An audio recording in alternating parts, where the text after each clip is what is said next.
Hey, welcome to a new type of video. So, I recorded the gameplay footage you are seeing separate from the voiceover that I'm doing due to the fact that I just wanted to do a few other things. So, I haven't been playing as much on... I haven't done a video on the RumblySMP in quite a while. It's been a while. But I wanted to do one today.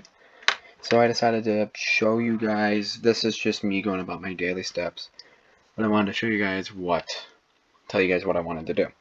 So recently, these are the news coming out of the server. So recently I found out that there is a government, apparently. A gentleman called Damon Danger, I'm sure you are all familiar with him, and a gentleman called Dapple, son of the dude, along with Unusual Sky. They are all three in government.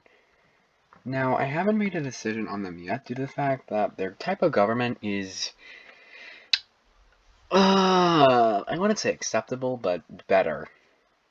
Due to the fact that it is it's an actual republic where everybody gets to vote on every single decision.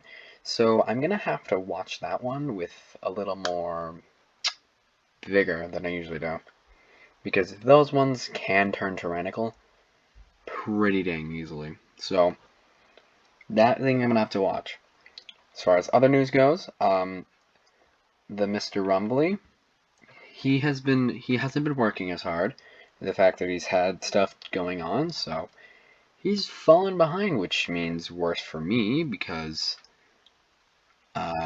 Rumbly would be the only other counter to the emerging government.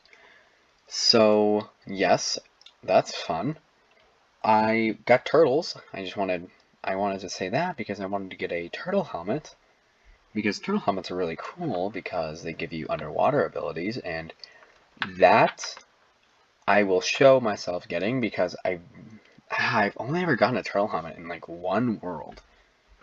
And I'm really sad that I've never gotten it on multiple worlds. So other than that, I've been getting materials ready for conflicts if they ever emerge. Because, you know, unpreparedness is not exactly a wonderful idea. So, since this is an unusual one, I'm going to do a history one. Do a history with Severan segment. Because I wrote one up and I have it ready to go. So, this one is over the Battle of Marathon.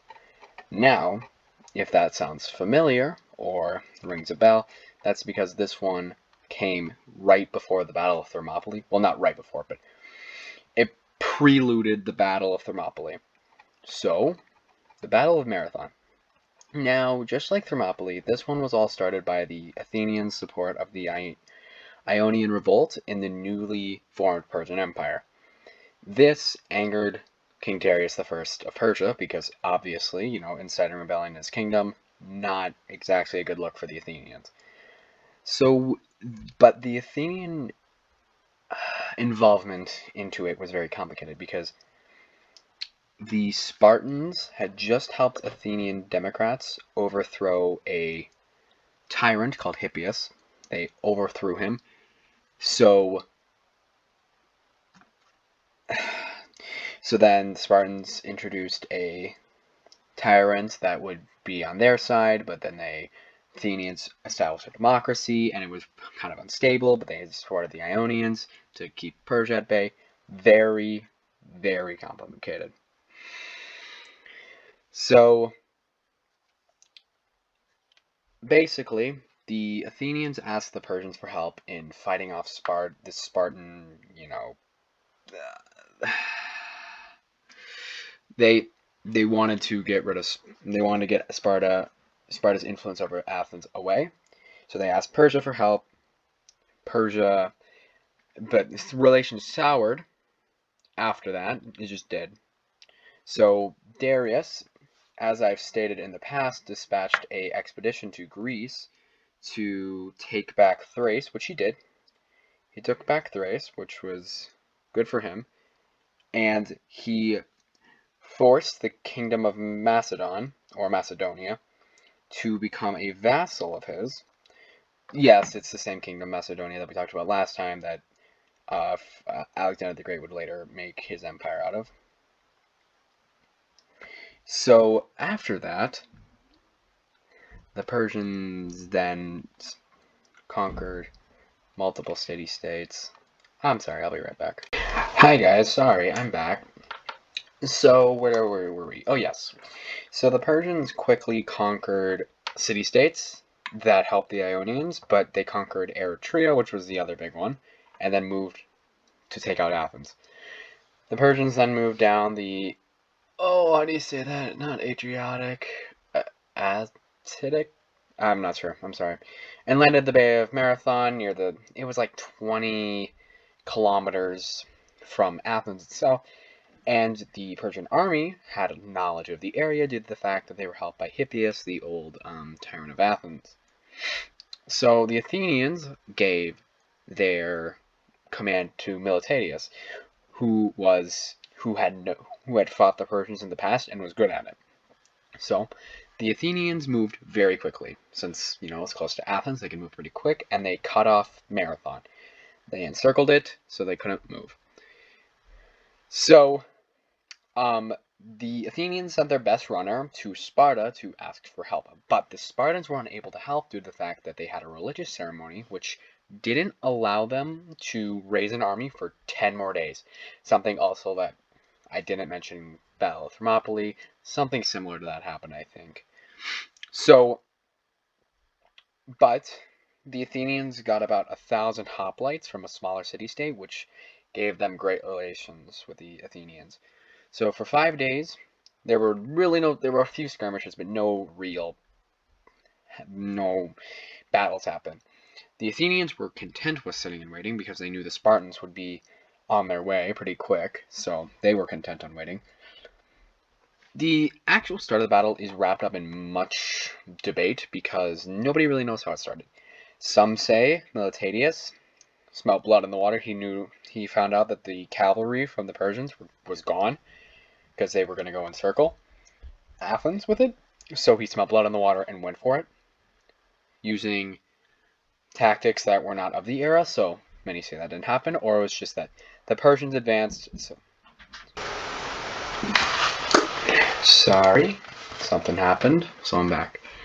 The other way that some say it happened was that, well, I think I talked about that. So the Greeks were very much outnumbered. The Greeks had about 11,000 fighting forces, while the Persians had about 200,000, of which not all participated in the battle itself. So the Greeks moved in under hail of arrows, which most was stopped by their armors and their shields because it was made a lot better than the Persians ones. So they started fighting. So when the Greek center met the Persian center, they clashed, and the Persians started beating them back. But that was the plan. It's called a double encirclement maneuver. You let your center collapse in on itself, and then the flanks close in. So the flanks then pushed in and encircled it, decimated the army. They started running back, but some of the Persians didn't know the land as well, so they got stuck in marshes, and an unknown amount drowned. The Greeks were able to capture 7 ships, but most of them launched, and they moved towards Athens, but I'll pick up with that in a sec. At the end of the battle, 6,400 Persian bodies were counted, and the Greeks lost 203. So after the battle, the Persians moved on Athens itself to attack it. So the bulk of the army at Marathon moved to Athens to defend it, and they did. They stopped the Persians from getting a front. So there was a big thing. There's a big myth about the guy who ran from Marathon to Athens to say that they won. That story doesn't have much evidence to its benefactor, but it's a cute story of how the marathon started, and obviously that's where marathons get their name, from this bay. So that's the end of the story. Obviously, the story continues after that because of the different battles, but that's the end of the story of the Battle of Marathon. Yeah, it's an interesting story because it directly ties into the rest of the Greco-Persian Wars. And it shows that a big thing that it did for the Greeks was that it showed that the Persians were not invincible and they could be defeated. So it was very important for them. Well, that's all I have as far as my notes go. So thank you guys for watching. Once again, hope you guys continue watching my content. And if you enjoy anything, just sub.